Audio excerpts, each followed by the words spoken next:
Good evening, everyone. Okay, that was pretty loud. How are you all doing? Okay, first of all, a very happy Women's Day to all of you, me included.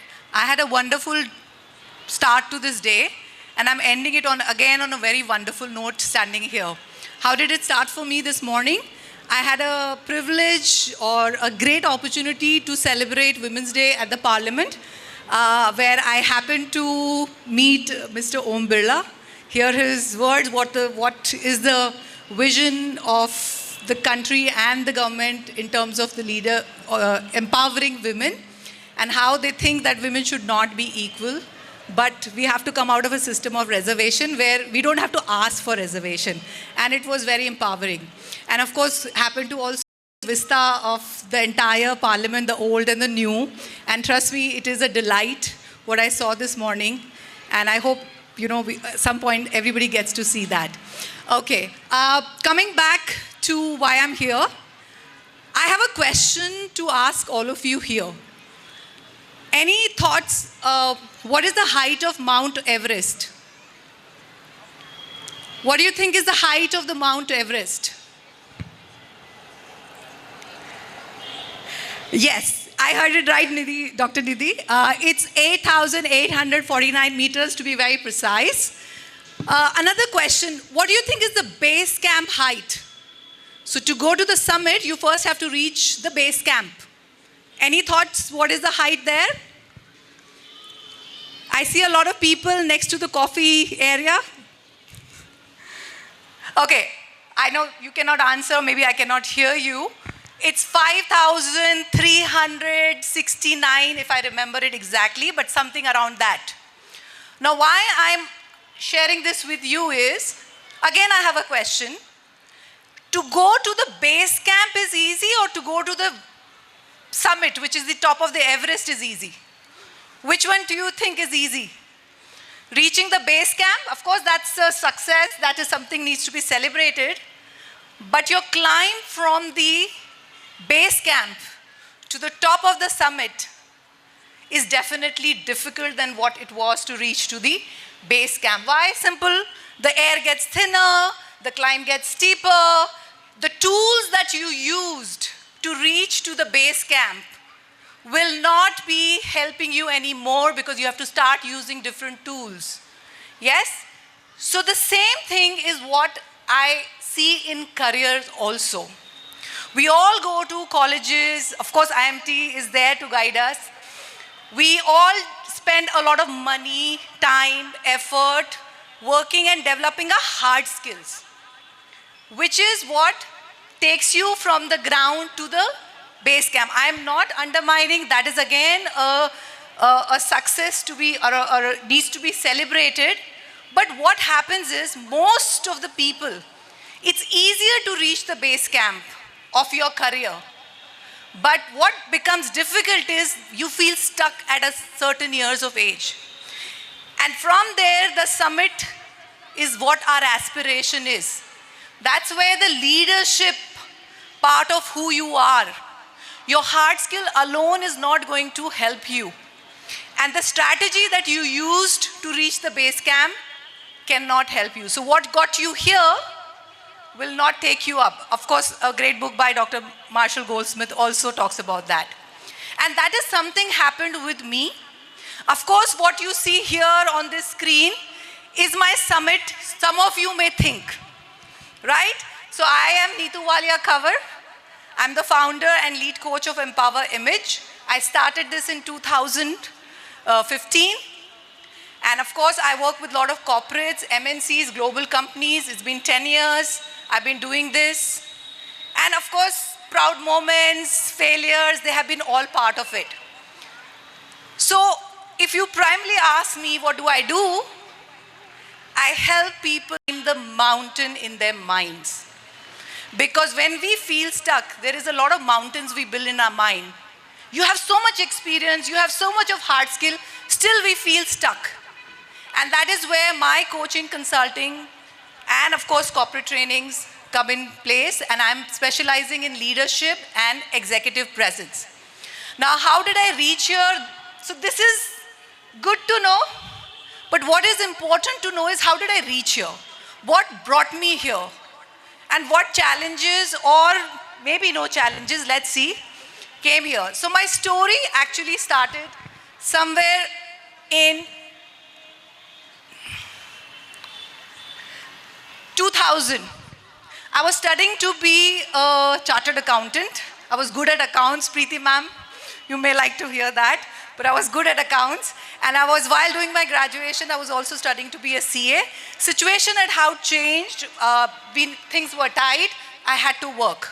Yes, and that is where I took a job of a cabin crew with Jet Airways in 2000. One day, morning, went, did 5 rounds, and I was selected. The thing I hear next, pack your bags, next 2 weeks we see you in Bombay.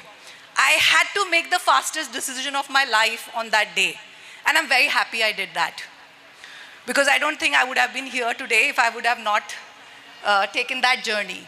So from there, obviously, I went. That moment, my need was money.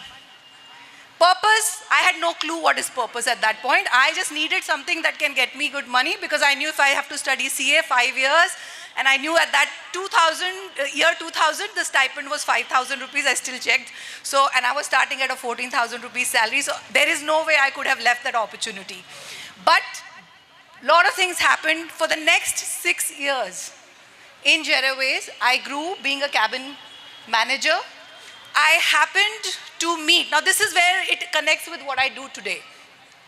Being a cabin crew, a lead manager, I used to on a daily basis interact with people, the best of leaders from all countries, cultures, industries, and I had the privilege to have a one-on-one conversations. You know, on a London flight, 10 hours, what do you do? How long do you serve food? You strike conversations with people. And just listening to them, observing them, I learned my first lesson that came handy to build Empower Image is people buy people before they will buy your product or your service or even your idea. Tomar sir, I think we've learned this also from you, but this was an observation and you taught us much better way than I could actually explain it here. And that is where, again, I took the first learning.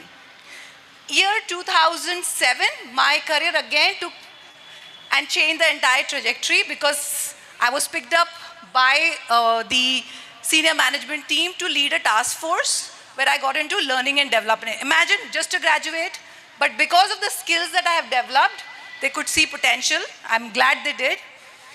And I happened to work. Now from here, the things started rushing very fast for me. So from 2000 till 2013, I worked in learning and development, I worked with recruitment, I worked with performance appraisals, I worked even with operation. Now this is where things changed for me. When I was in operations, I hated it because I realized this is not something that I'm enjoying. That's where the need for purpose came in. Because I realized I'm in a very steady job, paid well, very good taken care of. Like if I had to share, I would have 10 tickets, free tickets to go anywhere in the world. But I did not have enough time. And because my job was so demanding. And of course, why? Because I could not connect myself to being a part of an operations. And that's when I realized during this tenure from 2000 till 13, I started seeing, because I was in a leadership position, I saw a lot of people in my teams who have the potential, they are educated well, they've got the right kind of skill set, but what they're failing is they are not able to communicate that value they bring with them. So they had the value, but what they're doing is they're not able to telegraph it to people. And that was something where it stayed with me. Now in 2013, when I was searching for that purpose of mine, I came across a very, very important study that changed from there to here journey. This study was done by a lady called Sylvia Ann Hewitt.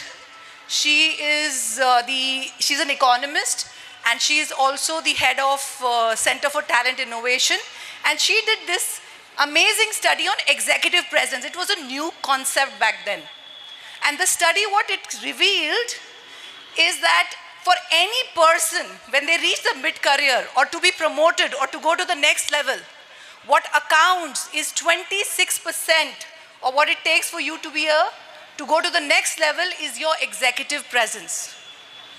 And the irony was, in that study that came out, that 81% of the people were unaware what exactly is executive presence. And that is the mountain I knew I wanted to climb. And that is where Empower Image was created. Now, how did I start my journey? It took me 2 years. So a lot of time people say, oh, I'm starting a business or I'm starting a corporate, a startup. It doesn't, they may be saying it or you may just have heard it wrong. Maybe they didn't communicate it the right way. It took me 2 years to really figure out how I need to do this. Now, what did I do in those 2 years is very important to be heard by you. First thing, I started investing on myself, on my own growth. I knew the concept of executive presence, but at a very surface level. I went deep into that, whereas when I went to London Image Institute and I studied it at a business level that I can execute. What happened next is also started coming is self-doubt. Now imagine you have a great salary, a lot of perks, you can go all over the world. How do you leave that comfort zone of yours? This is where most of the people get stuck because your self-doubt starts killing you inside. Trust me, your confidence goes down. I mean, looking at me, most of you may think she's lying, but trust me, the most underconfident if I've ever felt was during this period because I doubted myself so much in spite of having all the things. And that is a very important part of EP that I learned over the years, is how you believe in yourself. And with all that, one more thing which I see a lot of people starting things and then they end up going back to jobs is what I had kind of preempt for myself, and I wanted that security for myself. For those 2 years, I made a point to save enough so that at least for the first 2 years, even if I earned zero and there was no revenue coming to my business, I should not be compelled to go back because I was not able to pay my bills. These are the 3 things that helped me cross. And of course, today I coach CXO level leaders in various corporates on executive presence. Mid-level to senior level is where I'm also doing leadership skills. Again, you have to develop. What I do is very large group interventions. I'm also an OD consultant. And if you can see, during this process is where IMT also happened with me. 2020, again a setback. I think a lot of people who were into business, everybody faced it. And can you imagine somebody who's doing corporate training face-to-face, how does it happen? It goes zero. That is where I couldn't realize what is happening. And I think my strength of being a continuous learner came and helped me. And that is where I was quick to grab the opportunity of the 2020 batch. Like 5 days I realized was the last day to put the entry. And I managed to do. Now what did that do for me? How did 5 years of already doing something IMT help me? IMT, because when you do your PG programs, I was of course doing in HR, it helped me course correct. I learned on the job all these years. But where it came, the program helped me course correct. And at the same time, which I really find very, very, very helpful is, when you learn about different fields like marketing, finance, or your operations, everything, it taught me how to understand businesses. So when I go to different industries, I understand business better, and because of that, I'm able to create more customized programs for my clients since the time I have done IMT program. So I really thank you, and this is my gratitude for doing this to me, and I appreciate everyone who helped me with that. And of course, there have been very big achievements also. Yes. So one of the achievements I really want to share is the longest contract that I've done is for 8 years with Vistara, where I was their vendor to take care of all the in-house personal branding trainings, and it was a repeat work that kept coming. That is something I'm also very proud of. I have 40 industries where I have different companies that I'm associated, but the best part is it's the repeat work that keeps coming. Why? Because when you make it a point to show the value that you bring in, and that is where executive presence always comes in. I have been a speaker. My articles have been published in Times of India and many other media magazines also. And with that, I wanted to just share my story. And I only want to, in this group, if you are thinking of starting something of your own, you are going to get a lot of self-doubt. Please believe all the years, what happened, people by people. That was one reason why Empower Image happened. Yes, so those 6 years made Empower Image. The next, another from 2000 till 13, the 9 years, I learned that people are not able to bridge the gap between their success and merit is what I wanted to come in. So don't think that what you've done over the years is going to go waste. It's not going to go waste. It is always going to come handy and help you create what you want to be. Just believe in yourself, and that's my note to all of you. Thank you so much.